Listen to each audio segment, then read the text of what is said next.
Have you ever watched a friend get a shoulder massage, and just by seeing them get it, your own shoulders started to relax? Have you ever taken something as simple as, let's say, a sugar pill, and then you slowly start to feel your pain melt away as well?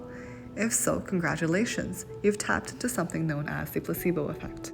This phenomenon is one of the most intriguing aspects in research. It occurs when a treatment with no true therapeutic value, also known as a sham medical intervention, like a sugar pill or a saline injection, actually leads to some sort of improvement within the patient's condition. The placebo effect has a long, rich history. Centuries ago, when medicine was scarce, physicians relied on pills and potions with no actual healing properties, yet these remedies often worked.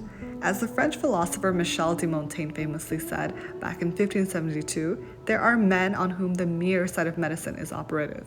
Or in other words, simply believing that they were being treated was enough to help them feel better. One of the earliest scientific demonstrations of the placebo effect came in 1799 when John Haygarth, a British physician, tested the effectiveness of PER contractors, which are expensive metal rods that supposedly remove diseases from the body. To see if these rods actually worked, he compared them to sham wooden rods. There was one big difference. The wooden rods had no healing properties. However, 4 out of 5 patients with rheumatism reported feeling better. Fast forward to World War II, where American anesthesiologist Henry K. Beecher made a similar observation. He noticed that soldiers, even without receiving morphine for their wounds, often reported feeling less pain. He then realized that the mere expectation of receiving treatment could influence the body's response, marking another major milestone in our understanding of the placebo effect.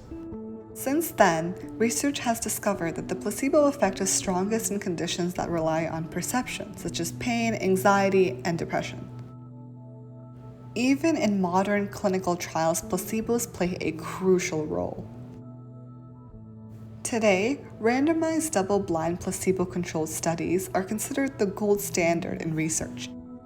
Double-blind is where neither the participant nor the investigator know who has received what treatment. It is randomized as participants are randomly assigned to either the treatment or the placebo group, which reduces bias.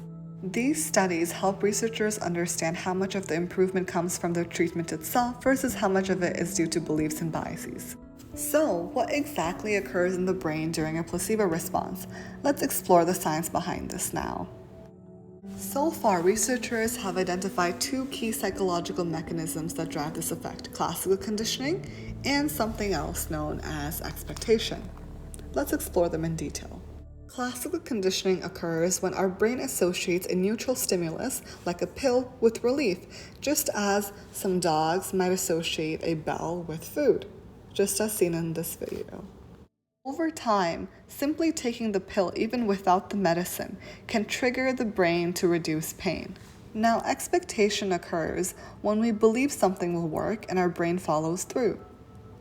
For example, let's say a doctor tells you a treatment will work.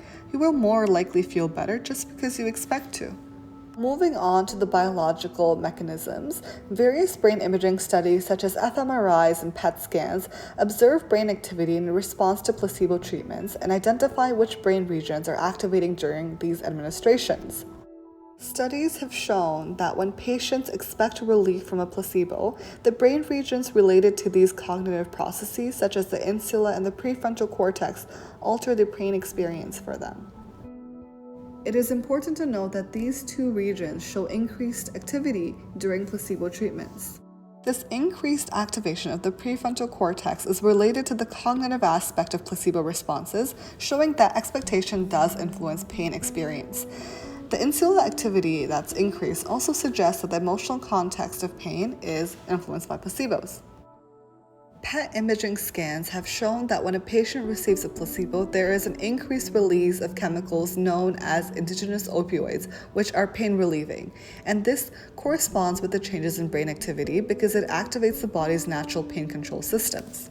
Also, fMRI studies have shown that the anterior cingulate cortex, which is very important for emotional processing and the experience of pain, shows an increased activation during placebo treatments, showing that emotional aspects of pain are adjusted by the patient's expectations about their treatment.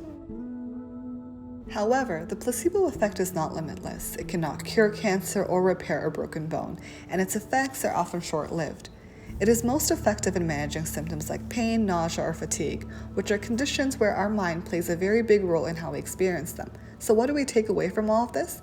Well, critical thinking, especially in the realm of scientific research and discoveries, is essential. So when you hear about these treatments, whether they are medical or alternative, ensure you ask questions. Is it truly effective, or is it the placebo effect at work? Understanding the power of belief helps us make more informed decisions about our health. At its core, the placebo effect reminds us that our minds are powerful tools.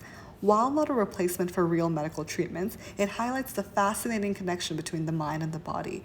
So next time you feel a little bit better just from thinking you will, you'll know that you've experienced the placebo effect in action. Thank you for watching.